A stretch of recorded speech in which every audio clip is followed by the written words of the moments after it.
De grano orgánico molido al instante con leche descremada. Prueba el sabor de Marley Coffee en sus dos exquisitas y variadas mezclas que te esperan para recargar tu día. Con Marley Coffee disfruta tu día con toda la onda.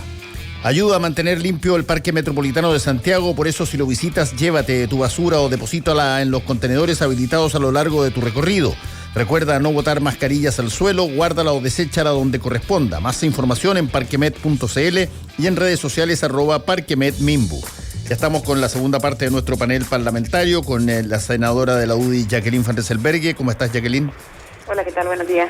Y también con el diputado independiente Tomás Hirsch. ¿Cómo estás, Tomás? Hola, ¿qué tal? ¿Cómo estás, Fernando? ¿Qué tal, Jacqueline? Hola, Tomás. Oye, bueno, ¿cómo vieron esta primera jornada que, se guste o no guste, se instituye un poder que tiene, por cierto, misiones distintas a las del Parlamento, pero que, bueno, son 155 personas, igual que ustedes, y que de alguna manera van a estar tratando algunos de los mismos temas en términos quizás de orden institucional y a largo plazo ellos, mientras ustedes lo hacen con la mirada del quehacer diario, pero no es una cosa a la cual en Chile por lo menos se haya estado acostumbrado. De hecho, no ha pasado nunca antes, digamos. Jacqueline. Sí, efectivamente, yo creo que es una situación distinta, evidentemente.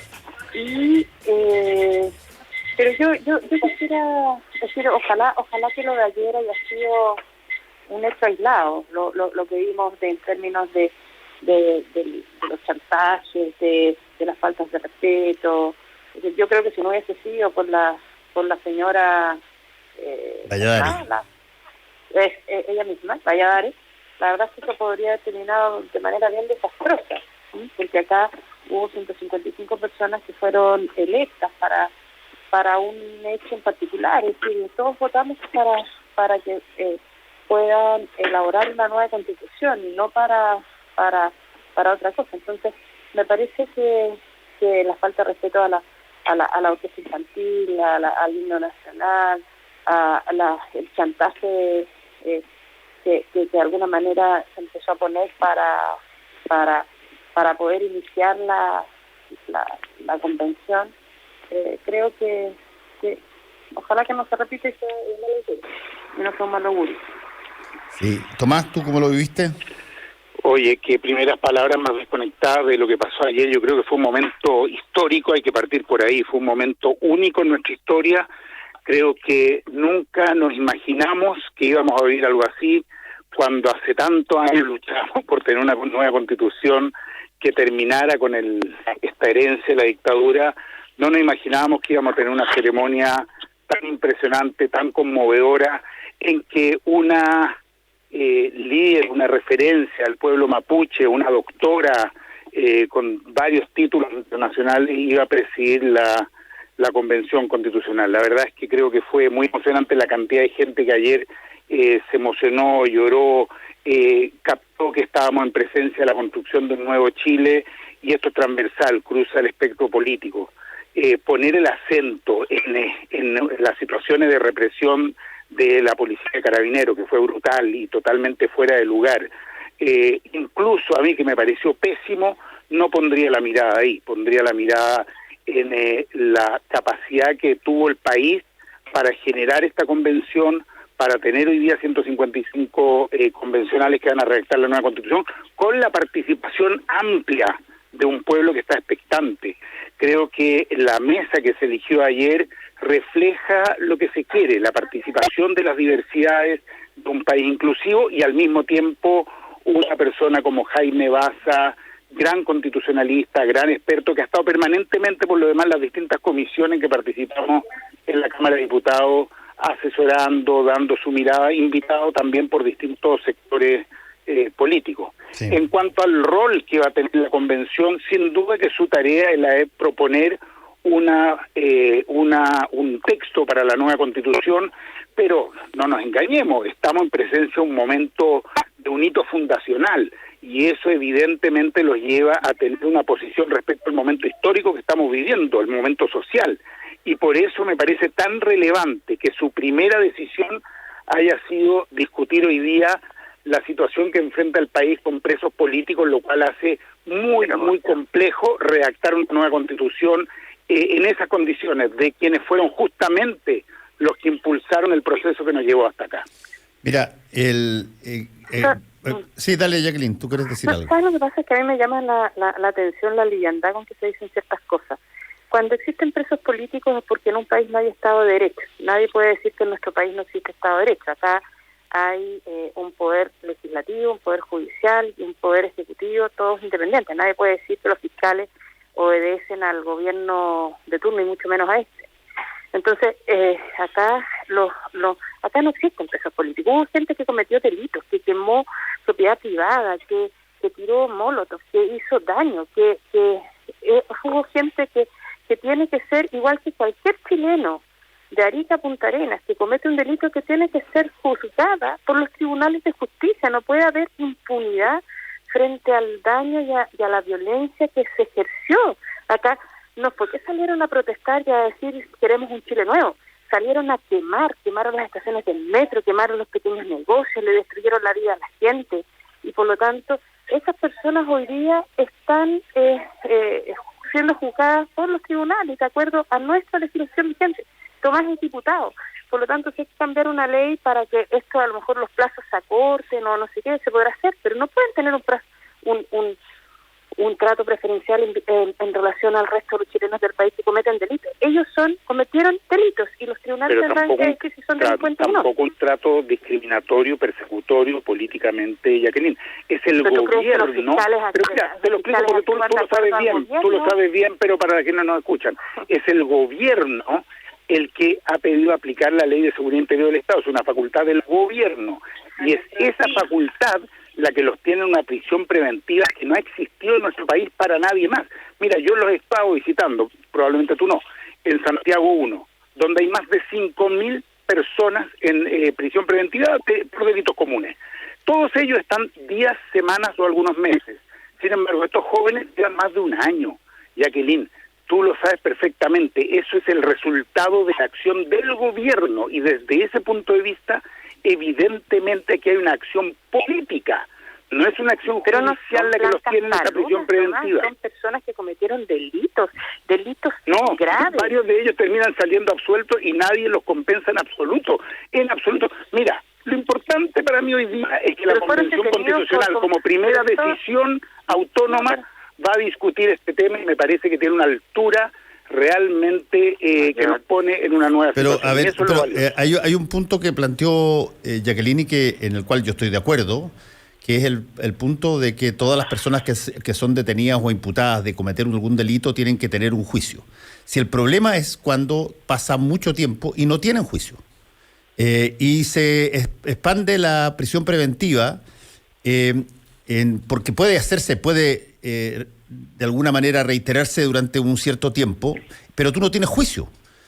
Yo creo que nadie, ni que le pasara con alguien de su familia, podría entender que si es que está tan claro que se cometieron delitos, no se lleve eso a una situación formal de justicia. Y más aún se continúe con la prisión preventiva. Eso no tiene ningún sentido lógico y yo creo que ni tú, Jacqueline, ni tampoco Tomás, ni yo, por cierto, aceptaríamos para un hijo nuestro que de pronto pase un año en la cárcel sin que siquiera se haya presentado una evidencia en su contra.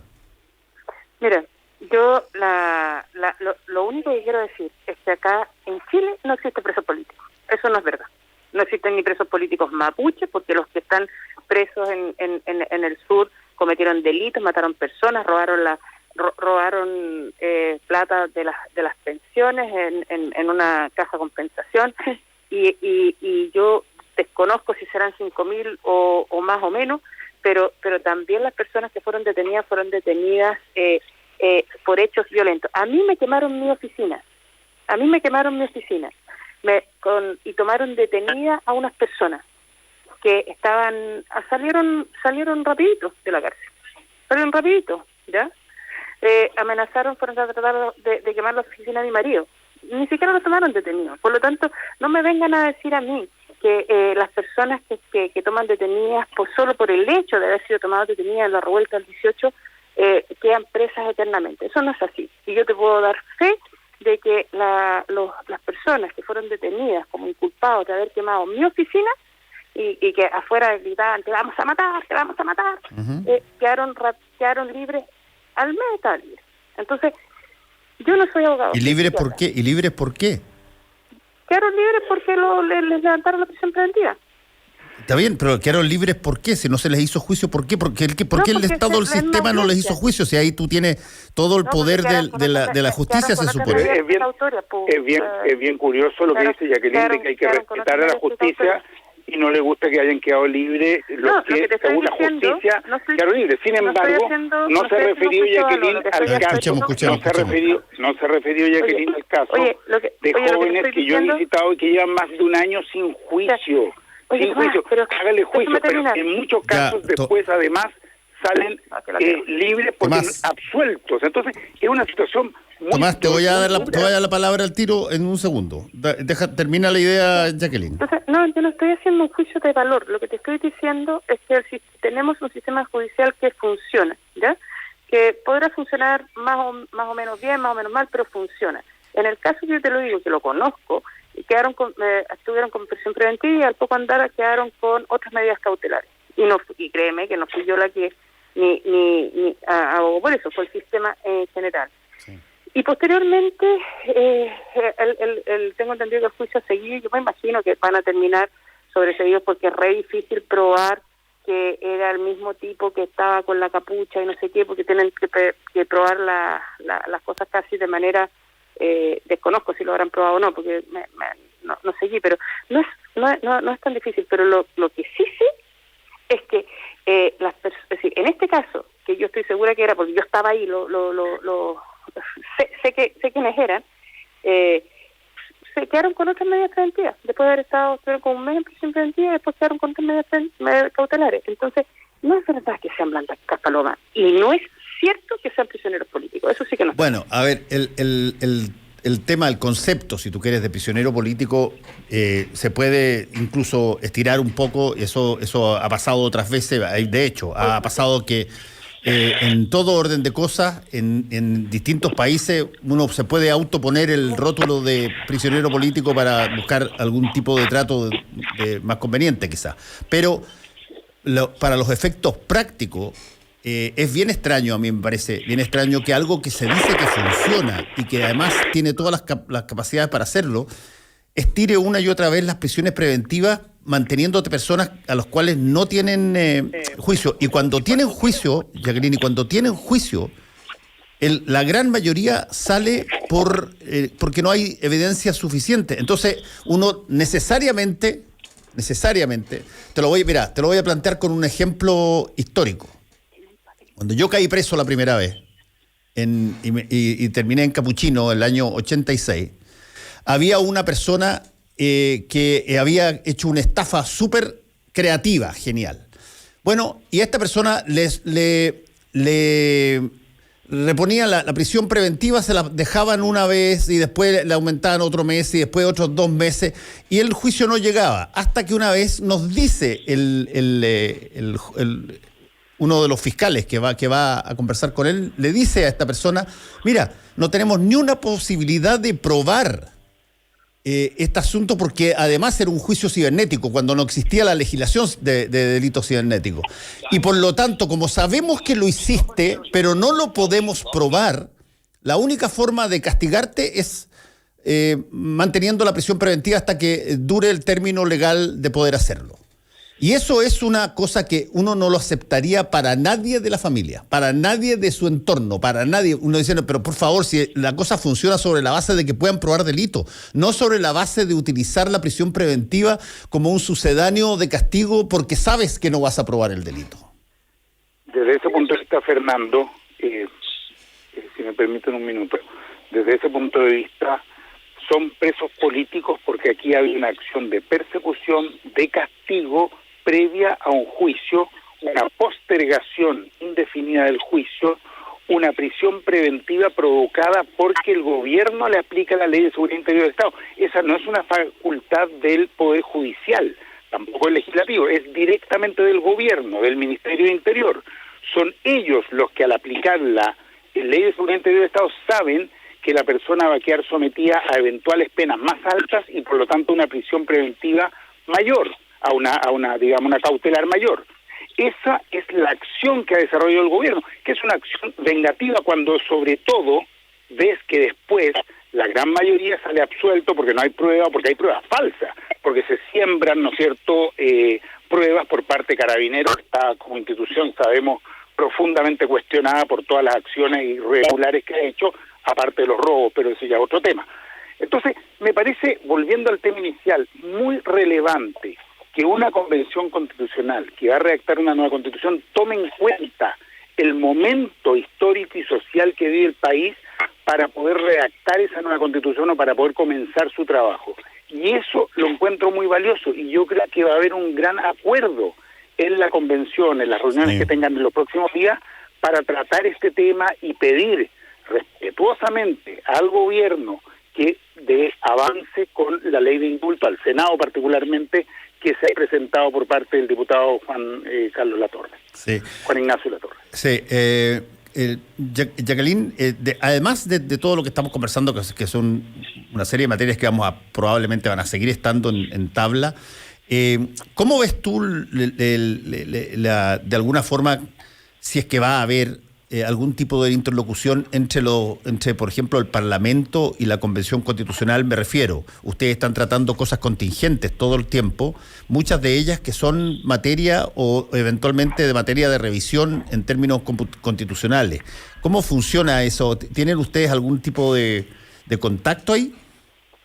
Bueno, yo me imagino que cada sector tiene contacto con sus propios constituyentes, pero me parece a mí que lo que sucede es que acá cuando nosotros tengamos que legislar lo haremos de acuerdo a la Constitución vigente, pues no podemos hacerlo sobre la base de una Constitución que no sabemos cómo va a salir. Por supuesto, no, eso no, yo creo que mira, ayer fue muy claro de Jaime Baza en Tolerancia Cero, fue muy claro de que no se pueden hacer cosas que tengan valor inmediato constitucional hasta que no se promulgue la Constitución, y eso pasa por un plebiscito, además. Exactamente, es decir, porque quedan todavía pasos, pero a mí me parece que son, es decir, tienen relación, pero no son completamente dependientes, ¿eh? Es decir, hay una serie, yo en lo personal creo que si no se aplica, por lo que estábamos viendo anterior, no se aplica la ley de seguridad interior del Estado cuando en hechos tan graves como los que vimos el 18 de octubre, donde quemaron Chile completo por los 4 costados, no sé cuándo se puede aplicar la ley de seguridad del Estado.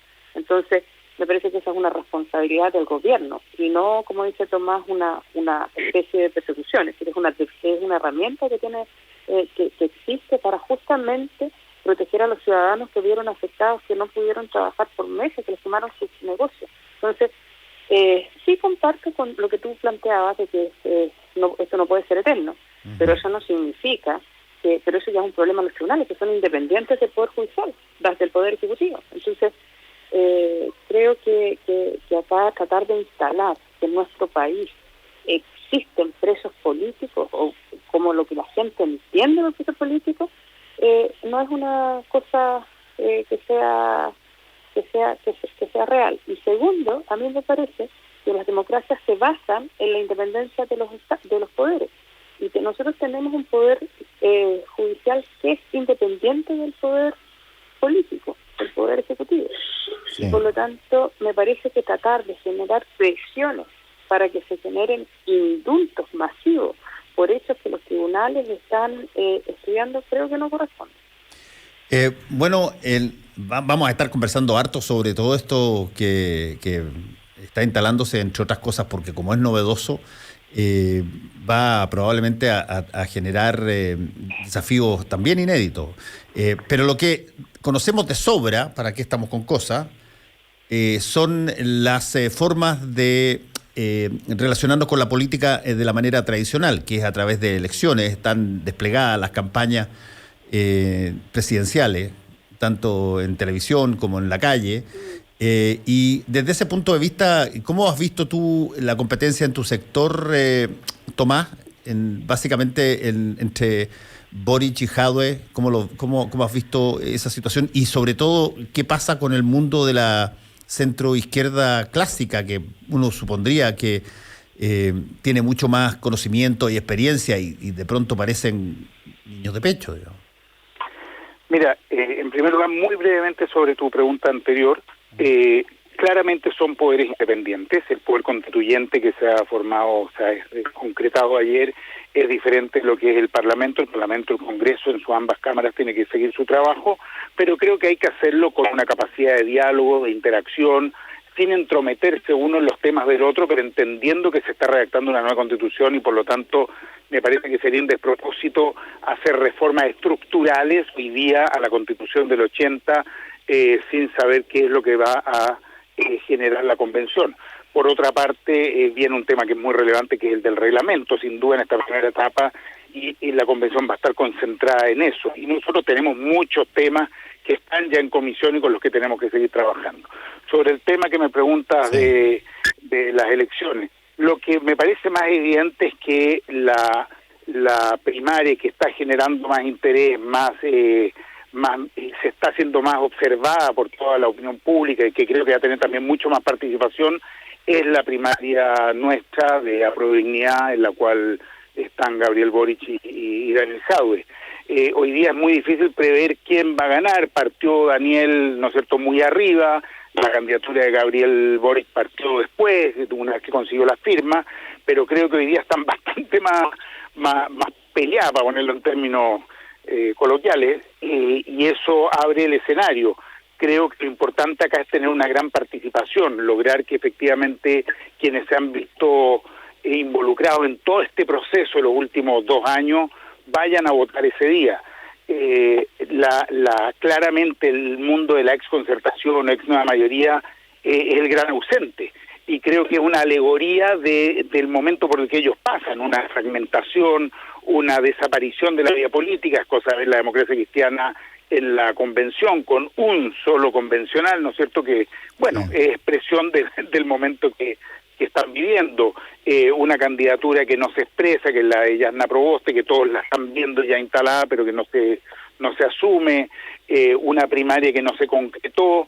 Creo que hay una fragmentación muy grande en ese sector que obedece también a la falta de proyecto. Yo creo que ese es el tema de fondo.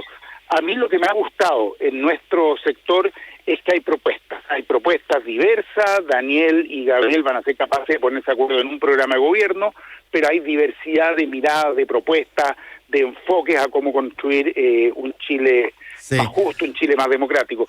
Y eso creo que genera una gran dinámica de participación. Oye, es verdad, hay un montón de ponencias. En el caso de Chile Vamos, Jacqueline, bueno, se empiezan a poner todos creativos. De hecho, todos están casi funcionando con ideas o valores que no son necesariamente los históricos del sector, digamos. Todos hablan de derechos garantizados, de ayudas sociales sin hiperfocalización. De hecho, se ponen creativos en la franja. La situación que ocurrió con la referencia a Pinochet y su tumba y que llevó a que una de las hijas escribiera en el Mercurio.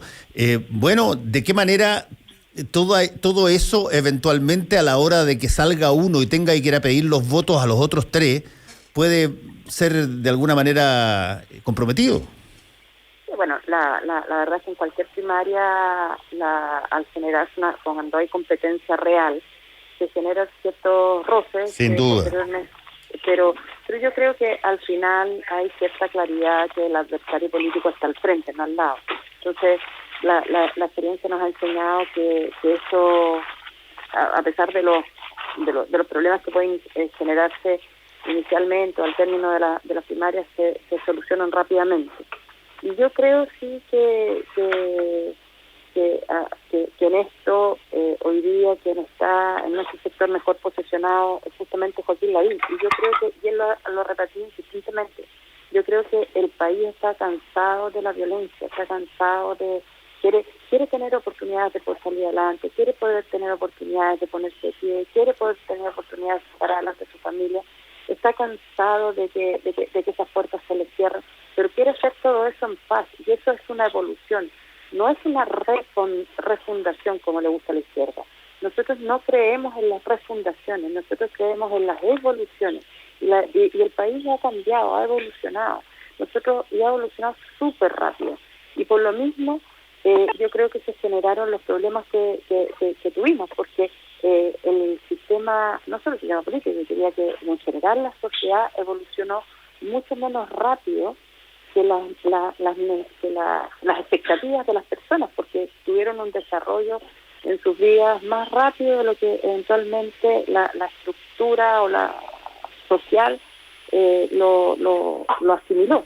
Entonces creo que lo que corresponde ahora, y a mí eso es lo que me gusta del discurso de Joaquín Lavín, es que creo que ha evolucionado, y efectivamente yo creo que hoy día nosotros nos podemos dar cuenta de que el Estado no tiene por qué estar en todo, pero tiene que estar allí donde, no solo donde los privados no pueden estar, sino donde los privados están de manera débil, o donde cuesta que estén los privados. Por ejemplo, yo creo que es súper necesaria en una sociedad todo lo que tiene que ver con el arte y la cultura, la literatura, la música, la artesanía, pero eso no es rentable necesariamente. Entonces ahí el Estado tiene que ayudar, porque eso hace que la sociedad sea equilibrada.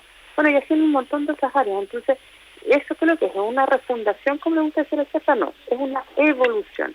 Y nosotros creemos que así como el país ha evolucionado, también las políticas públicas tienen que evolucionar, y por lo menos a mí en ese sentido me representa lo que el discurso que ha desarrollado Joaquín Lavín. Sí. Hoy, una pequeña reflexión final. Ya, pequeña porque se me acaba el tiempo. Medio minuto. Es que no deja de ser curioso que los candidatos de una coalición que está en el gobierno jamás nombren siquiera al presidente en ejercicio de esta coalición, y que busquen la mayor distancia posible, y que incluso sus franjas sean de críticas explícitas o veladas a lo que ha hecho y a lo que ha dejado de hacer su propio presidente. Yo creo que es un tema llamativo, curioso, pero da para una reflexión y un estudio sobre el quehacer político y lo que son las coaliciones en el día de hoy. Sí, en estricto rigor, estoy de acuerdo contigo, Tomás, pero en estricto rigor eso ha pasado ya antes montones de veces.